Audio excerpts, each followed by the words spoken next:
I'm part of Spectrum, I'm president. We're just an RSO on Central's campus. We focus on LGBTQ stuff. We're just about education as well as just a social event and like a safe space for people to come and learn and just enjoy being around like-minded people. We've been on this campus since 1971, so what we've been doing has changed and evolved over time. We've been activists, more like activist-oriented before, but currently we're just focused on making sure our members can have the best space possible. They might be able to learn a little bit more about the LGBTQ community, something that they might not have known about before. Even though we are primarily for LGBTQ people, we also welcome any allies or anyone else that wants to come to our space. And it can also include people from outside of just Central students. We do sometimes have community members that like to come in as well. We just want to create a really great space for people to come, feel welcome and accepted, mainly for people who are just not heterosexual, cisgender, just to kind of get that welcoming space. And then also for people just learn more a little bit about the LGBTQ community, because people often have like a surface level knowledge, but we want to dig a little bit deeper, have them understand a little bit more, maybe some not as well known gender identities, sexualities, or issues that face the community. Every year and sometimes every semester we try to at least do one queer history event. We basically just run through a little bit about the history of just LGBTQ things in general, so a lot of how we got to where we are now. And we both do that event, and then also we try to, in any of our other meetings, we try to include any history possible, because oftentimes it just kind of gets glossed over. Like, there's a rich LGBTQ history and it's not being taught anywhere, so we try to provide that to our members as much as possible. We do, for our informational meetings, we range from anything from important LGBTQ figures, whether that be like important history of trans people in history, or different gay politicians that may not have heard about. We just recently did one on the history and meaning behind certain pride flags. And yeah, we also did one on intersectionality, how to be more open to the various different ways that LGBT people can be oppressed, whether that be through axes of race or class or any other sort of way.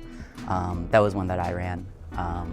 And yeah, we usually take a lot of messaging back from the local collegiate conference, MumbleTech. It's something that we go to every year, and we try to bring back some programming from there. Well, one huge benefit that I found, before I even came here to Central, I made sure that there was an LGBT organization here on campus. Not only because, college can sometimes be a sort of isolating place for someone who's gay here. They may feel kind of alone. They may be coming from places where they didn't quite have a support system back at home, and coming here might be, or it could, because of how Mount Pleasant is, they could be coming from a small town and coming here, and this could be their first experience of a community. They could also be coming from a big place and suddenly find themselves without the same sort of queer support network that they had in the bigger city. And so this is kind of a place for both of them to come together, hold community for each other, and just kind of be there in case anything goes down. If they're a couple that doesn't feel safe like holding hands on campus, they can feel safe here in Spectrum, that kind of stuff. We do a trip in the fall. I believe it's around October. It's called Papa's Pumpkin Patch. We just pretty much go to like a local pumpkin patch, apple cider kind of apple orchard kind of deal in Mount Pleasant. We obviously do Pride Prom, which is towards the end of the year. We do like little socials outside. Like we had a little Friendsgiving party, which it was nice and small. It was hosted in one of our members' apartments. It's actually our president. Next week, I think, we're doing an event where we're just going to be watching Queer Eye in the French Auditorium, which is like a show that has to do with queer, just queer topics. I've actually never watched it, so I'm like, shouldn't really be explaining it. But we're going to be doing like a John Mulaney night too towards the end of the year. So we just do little shindigs like that, just little kickbacks so you can get to know more people, get to know more members, hang out with your friends, that kind of stuff.